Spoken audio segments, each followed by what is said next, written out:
Alright, we are recording. Yeah. Hi everyone, we're Team HaPi. My name is Shai, this is Andy, Paolo, and Nick. And we're going to be talking to you about what we built this quarter and what we're building. So think back to the first time that, no, not to the first time, think back to the last time that you were watching a sports game. And, in the middle of the quarters, you're watching your phone, not even in the middle of the quarter, say a football game. In the middle of the game, you're like watching your phone from time to time, looking at sports analysts, like your favorite one, or like even other game statistics, or maybe even like social media, to distract yourself from the game, or maybe the game is boring. What we want to tell you, what we're here to tell you is that you're not alone.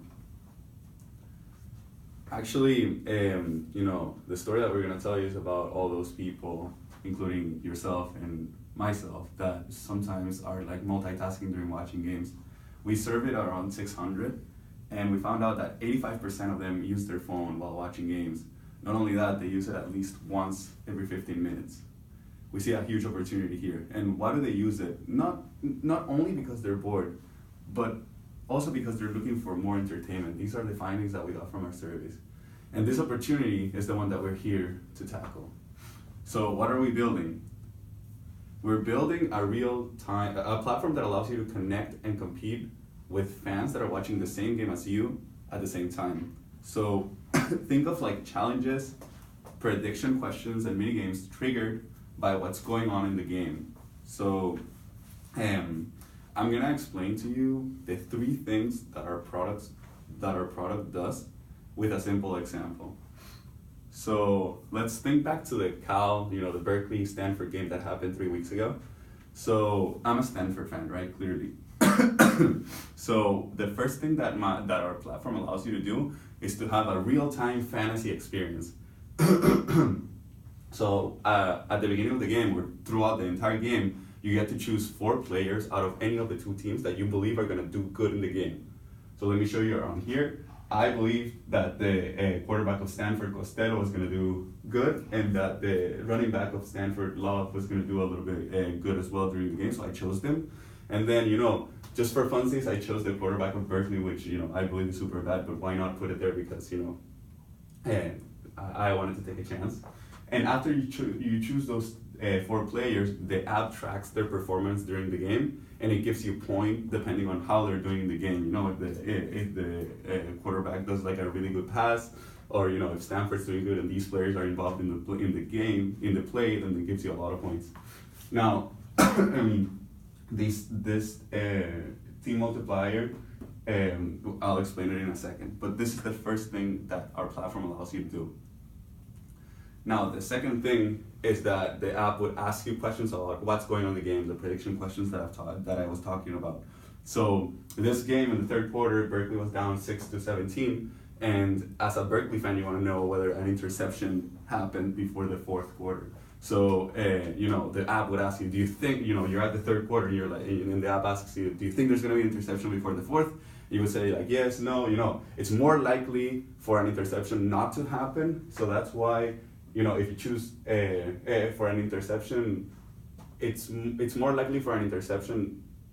I got confused there, so I gotta practice a little bit for the presentation. So what I wanted to say is that if you say yes and it happens, the multiplier is bigger, which means that you get a point because it was less likely for an interception to happen. If you say no and it doesn't happen, okay, yeah, congratulations, it didn't happen, but it was probably that it was not going to happen. So you get a smaller multiplier. But as a Berkeley fan, you might say yes and might get extra points. Maybe, who knows? So that's the second thing that it allows you to do. And now the third thing is that it allows you to demonstrate your experience against your peers. So, it shows a leaderboard within your group of friends. It tells you, okay, you're the best within your friends, or you're the best Stanford fan, or you're the best NCAA fan in the world. So, it gives you those boasting rights. So now I'm going to give it to Paolo to keep talking about the product a little bit. So how is it different from other options out there? Well, for once, it's very light commitment. So you can go once a week, play it with your friends, and then just leave the app, and it's still fun to go back and play.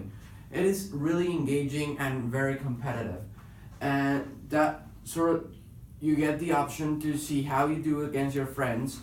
And from the survey Shai talked about, we also heard a lot of being savvy, demonstrating who's more savvy in sports is sometimes more relevant to users than just wagering money or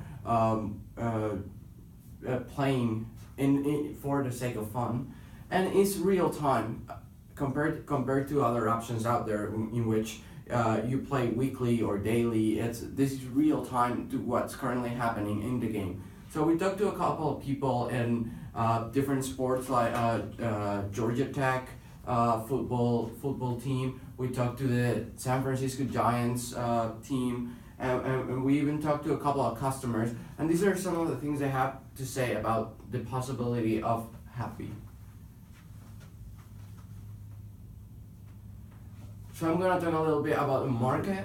Our beachhead, we're starting with college football. So before I get into that, let me dive in a little bit into the business model. So we're looking at an ad-based business model, and our beachhead, working towards the NCAA football and basketball teams, we're looking at around $400 million in yearly revenue.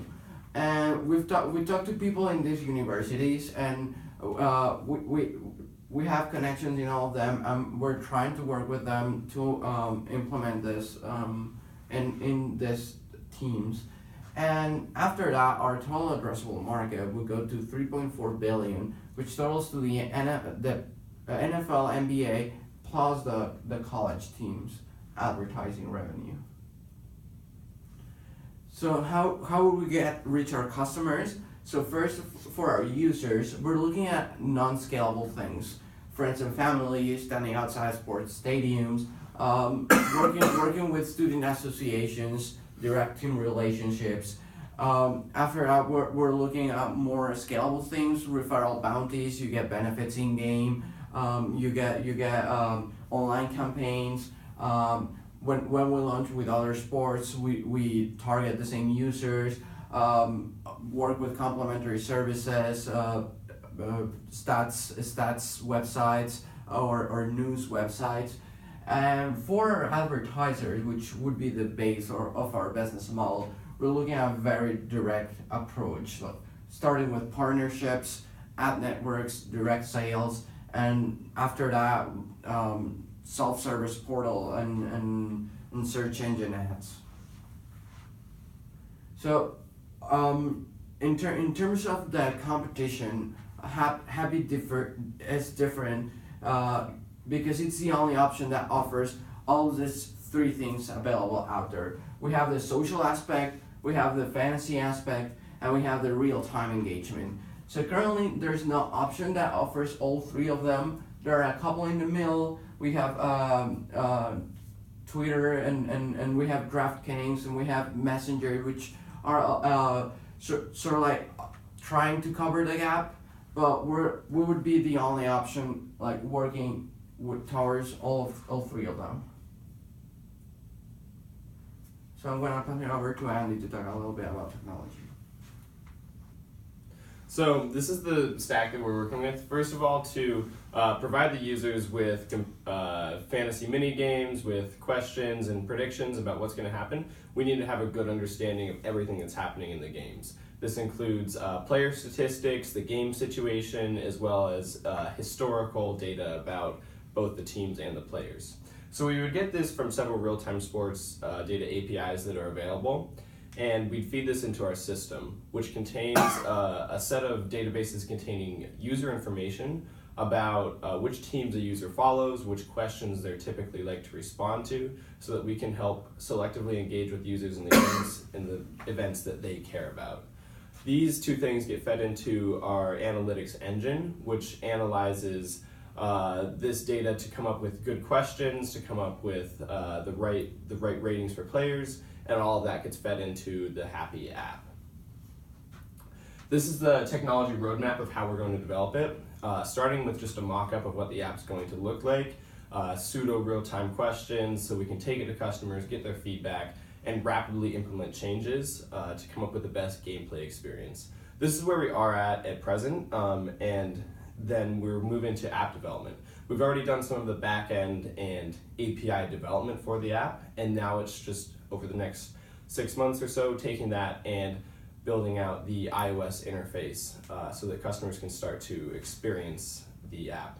And doing the app development will allow us to study user behavior and keep tailoring that in-game experience. And then from there, we'll move into automated content generation. So this will be taking and using things like natural language processing to analyze the in-game data and come up with relevant questions to users so that the question content database is not manual anymore, and then also allowing fan-submitted content. And then in the future, we'll keep moving into research and development for advanced game capabilities. This will be algorithm development for the real-time player rating system, as well as leveraging advanced machine learning capabilities for continued question improvement. And now Nick's going to talk a little bit about our financials. So, as Paulo mentioned earlier, we're using a freemium business model. These are a set of assumptions that are critical to all the projections that follow. So for the advertising component, we're using a standard CPM model. So that's going to be the amount of money that we get per 1,000 impressions. The industry standard amongst a variety of apps is around $4. We felt like that was a good place to start. Based on our 600-person survey, we got an idea of how potential users of this app would interact with multiple games throughout a given season and throughout the year as well. So from that, we came up with an average impressions per month of 144 per user. So the two of those are going to define our advertising model.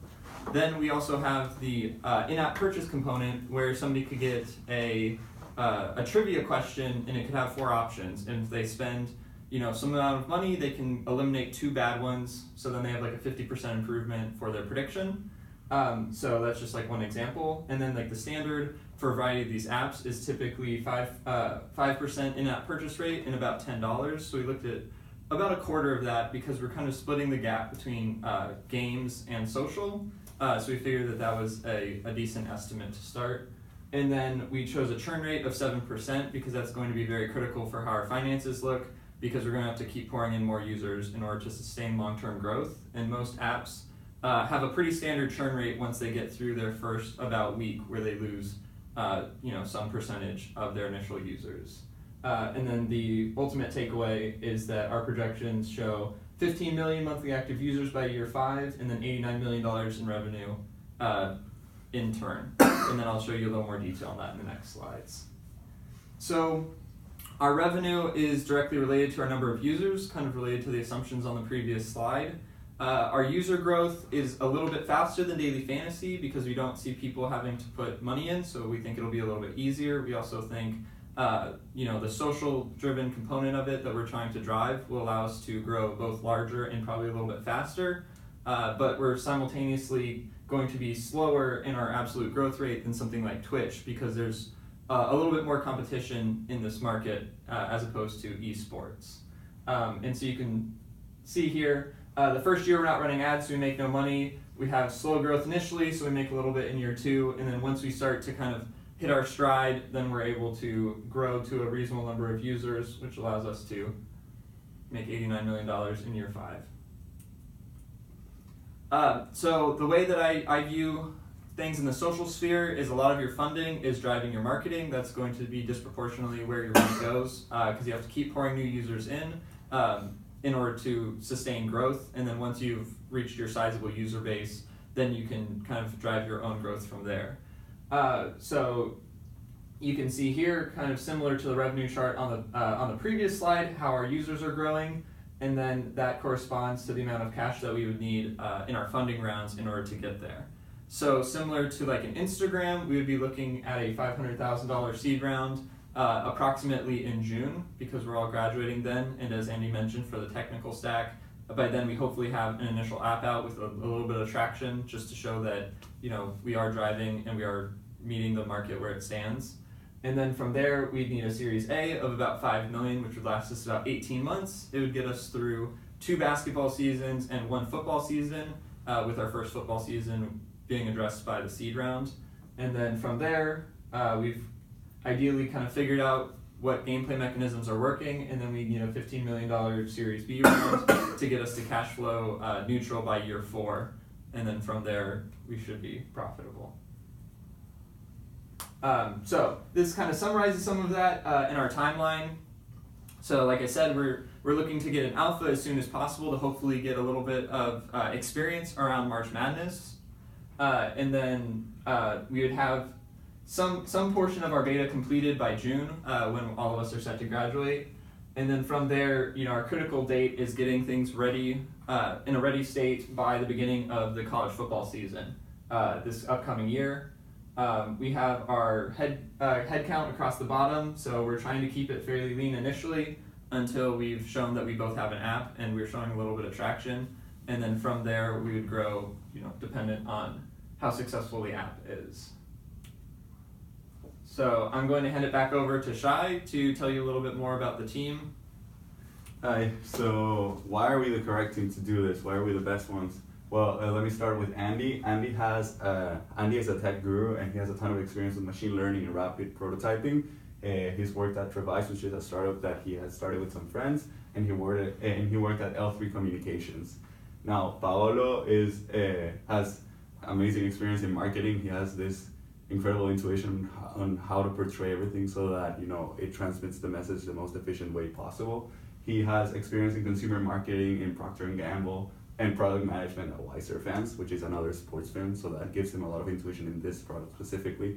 Nick has amazing skills at crunching numbers real fast and understanding the big picture way faster than all of us combined. So that's a really good person to have. And he has technical project management experience, and he actually generated a budget that is about $10 million at Lockheed Martin. So he has experience dealing with large numbers already. Myself, I worked at PlayStation where I had a ton of experience with gamification. I've been a gamer since little, so I have a ton of experience with games, and I am passionate about sports, so I'm looking forward to bringing gamification to sports. And I worked at Apple where I had close touch with product design, which is what we need for this. Now, high level summary just to close up. So let me tell you what HaPi, what we provide, and we provide entertainment, as we've been saying. And what do our users need? Our users need more entertainment, and that's what we're tackling. That's what I was saying at the beginning of the presentation. What do we sell? We sell in-app purchases and ads. And how can we sell this? Well, because the advertisers need exposure to their fan base. So that's a high-level summary of what we are. We hope this was clear, and if you have any questions, let us know. We're here for that.